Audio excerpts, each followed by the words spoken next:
So mga mare ko, today meron akong follow-up sa aking OB-GYN para sa aking sakit na adenomyosis. Pero bago yun ako magpa-check up kasi hapon pa naman yung check up ko sa kanya. Maglalakad muna ako ng mga guarantee letter ko para nga sa aking procedure sa Philippine Heart Center. Tapos i-share ko na rin sa inyo kung ano nga ba yung mga requirements para makapaglakad na rin kayo or makalapit na rin kayo ng guarantee letter nyo. So, ang pupuntahan ko ngayon si Suporta Bayan Des, yung dito sa may Batasan Hills. Buti na lang mga mare ko, medyo malapit siya sa amin. Pero hopefully makapasok ba ako kasi medyo late na rin.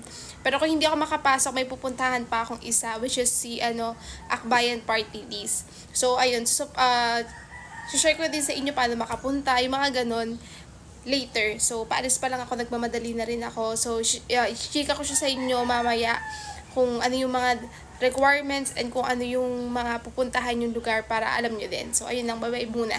Kasamaan palad nga mga mare ko, hindi nga tayo napasok sa first 50 person dito nga sa Suporta sa Bayan Des. Kaya kung nagbabala kayong pumunta dito mga mare ko, dapat agahan nyo talaga. Yung iba dito mga mare ko, gabi pa lang pumipila na sila. Bale, nung hindi nga ako natanggap niyan sa Suporta sa Bayan Des, pumunta na nga lang ako dito sa Akbayan Party List. Bale, kailangan mo lang mag-fill up dito mare ko, tapos himingi lang sa akin yung photocopy ng medical certificate ko at saka yung ID ko. Same lang din sa anak ko, nag-fill up din ako and hiningi lang din yung med cert at saka yung ID niya. Parehas lang naman photocopy. At sa mga nagtatanong paano ba ako nakarating dito, nag-joyride po ako. Pero kung katulad ko po kayo na galing Fairview, pwede nga po kayong sumakay ng jeep pa Alimol. Basta pagbababa kayo mga mariko, dito sa Matalino Street kayo bababa. Tapos mga mariko, dire-diretsuhin nyo lang naman yan. Tapos hanapin nyo na nga yung Madasalin Street. Tapos pag nakita nyo na nga yung Madasalin Street, tanong-tanong nyo na lang kung nasaan ba yung opisina doon ng Akbayan Party List. Madali lang siyang puntahan mga mariko, pero nung una talaga nag-joyride ako kasi baka nga maligaw ako.